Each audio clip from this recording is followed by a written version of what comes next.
isang idea naisip para sa mga baon ng mga kids natin pag nabuboring na tayo sa iluluto natin na babaonin ng ating mga kids. Ito, bumili ako ng fine na ng karni ng baboy. Fine siya na cut.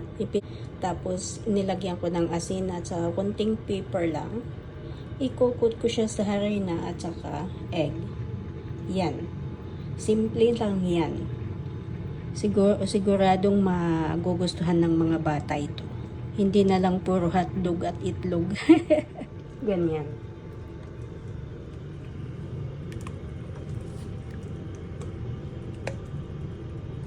Ito lang ng ganyan. Mahinang apoy. Ayan na yung kanin. Pangbaon na nila yan. Ready na po guys. Tanungin na lang ang mga kids kung ilan kada isa ang gusto na ilagay sa baonan. It's yummy. Thank you for watching.